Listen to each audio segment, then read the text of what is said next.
Tuamotu-szigetek 36-os példánk. A Tuamotu-szigeteken, amelyek Francia Polinézia részei, léteznek ciklopikus, nagy tömbös, habarcs nélküli, kőfalak és platformok, bár ezek kevésbé monumentálisak, mint például a Húsvét-sziget, Márkesas vagy a Gambier-szigetek híres megalitikus építményei. Jellemzők és szerkezet: a tuamotui ciklopikus kőfalak főként több méter hosszú és akár tonnás súlyú, helyi vulkanikus kőzetekből készültek, a köveket kötőanyag nélkül, gondos illesztéssel rakták egymásra.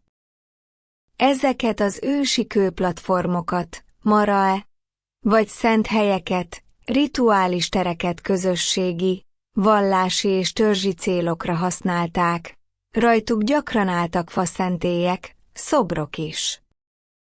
A nagyobb maraik körül tömörített, földbe süllyesztett alapozású, ciklopikus szerkezetű falakat emeltek, ezek ma is kivehetők néhány szigeten. Régészeti érték és kontextus: a struktúrák Polinézia megalitikus hagyományába illenek. Hasonlók találhatók a Márkesas-szigeteken, a Gambier-szigeteken, Pitcairnan, Mangareván, sőt, a Húsvét-szigeten is. Ezek a falak és platformok a túlnyomó rész sík, zátonyos, földben szegény. A Tuamotui szigeteken is bizonyítják a helyi polinézekre a szervezett, közösségi és szakrális építkező kultúra jellemző funkció: a ciklopikus kőplatformok, marae, ahu, rituális szertartások, felajánlások, törzsi tanácskozások, temetkezések helyei voltak. Ezek a falak tehát a polinéz társadalmak és vallási rendszerek központi elemei, a hatalmi, a közösségi és a spirituális identitás kifejezői. Összefoglalva, a Tuamotu-szigeteken a ciklopikus, habarcs nélküli kőből készült falak és platformok a polinéz megalitikus építészet ősi és jellegzetes példái, valamint a régió közös kulturális örökségének fontos részei. Értelmezés: az biztos, hogy a polinézek az ősi építményeket használták. Mindahogy már sokszor láttunk, a helyi lakosok hasznosították az ősi építményeket, sőt volt, ahol karbantartották. De az építésükhöz semmi közük. Se tudásuk, de erőforrásuk nem volt ezek megépítéséhez. Az itt látható építési stílus elüt a többitől. A falak kivitelezése fura. A szigeten a hegy mesterségesen van megépítve. Ez is megérne egy tanulmányozást. Több képen is látszik, hogy gigantikus köveket kiskövekkel pótolták, egészítették ki. Az illesztés a kiskövek között nulla, miközben a hatalmas kövek faragva vannak. Egyértelmű a két kultúra technikai és mérnöki tudása közötti különbség. A platformokat is az ősi építők építették. Az idő képtelen megsemmisíteni. A kedvenc falképem. Egy képen egyszerre a két civilizáció falépítménye. Az első primitív, nulla illesztési pontosság. A hátsó fal hatalmas kövekből megépítve, totális illesztési pontossággal.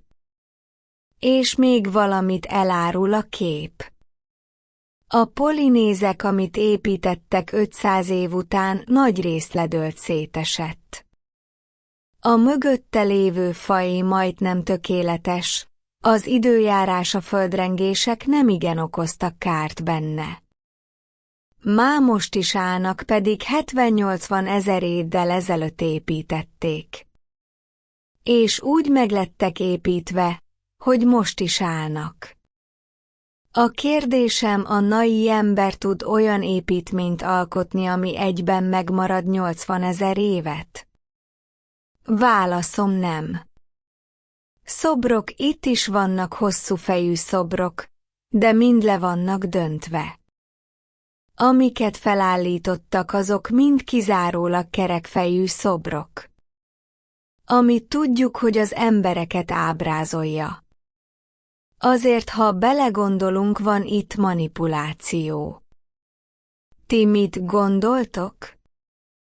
Sziklarajzok, ezeken a szigeteken nem sok van, de vannak sziklarajzok. Ami látokképet, nemigen tudták a kutatók hova tenni, megmagyarázni a láttatottakat. Így a kép vallási megemlékezés képe lett. Hadd ne fűzzek semmit ehhez. Még egy érdekesség, az egyik kis szigeten egy hatalmas kőfalat építettek. Gyakorlatilag a sziget partvonalát beépítették egy fallal. Az ajtó helyett meg egy kör alakú kaput, vagy nyílás szerkesztettek közepén egy lyukkal. Eléggé rejtélyes. Hogy a falak mögött mi lehet, senki se tudja. Aki tudja, nem mondja. Elég bizarr. És mindent a titkolózás len körbe.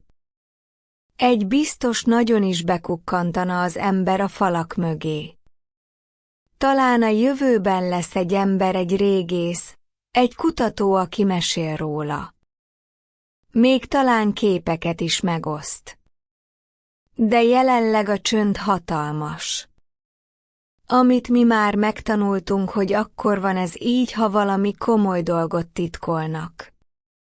A jelekből mi is olvasunk. Szép napot nektek! Sziasztok!